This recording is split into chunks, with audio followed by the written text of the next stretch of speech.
खैबर पख्तूनख्वा में तबाहकुन सैलाब ने क़यामत ढा दी।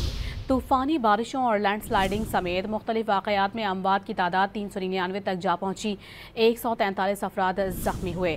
PDMA के मुताबिक बुनेर, बाजोड़ और बटाग्राम सबसे ज़्यादा मुतासर हुए। मुतासरा इलाकों में इमदादी कार्रवाइयाँ जारी हैं, लेकिन सूरत हाल इंतहाई अबतर है। कीमती जानी नुकसान पर सूबे भर में आज यौम सोग है।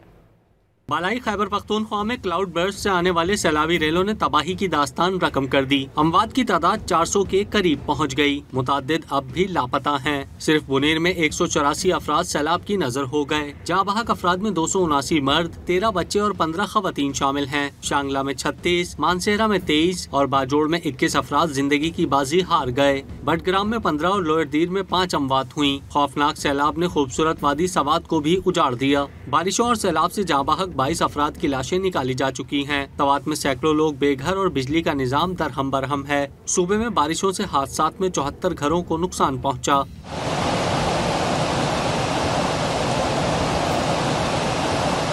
तबाहकुन बारिशों से मुतासरा अजला में इमरजेंसी नाफिज है। इमरजेंसी का निफाज सवात, बुनेर, बाजोड़, तोरगन और मानसेरा में किया गया, जो 31 अगस्त तक नाफिज रहेगा। गुज़िश्ता रोज मोहम्मद में इमदादी कार्रवाइयों में मसरूफ हेलीकॉप्टर क्रैश होने से 5 अफराद जाँ बहक हो गए थे। बारिशों से तबाही और हेलीकॉप्टर हादसे पर आज सूबे भर में सोग है। खैबर पख्तूनख्वा में आज कौमी परचम सरनगू रहेगा। दूसरी जानिब बुनेर, सवात और बाजोड़ में पाक फौज, फ्रंटियर कोर का रेस्क्यू ऑपरेशन जारी है। पाक फौज के हेलीकॉप्टर के जरिए राशन की फराहमी और लोगों को महफूज मकामात पर मुंतकिल करने का सिलसिला जारी है। महकमा मौसमियात ने खबरदार किया है कि खैबर पख्तूनख्वा में शदीद बारिशों का मौजूदा सिलसिला 30 अगस्त तक वक्फे से जारी रह सकता है।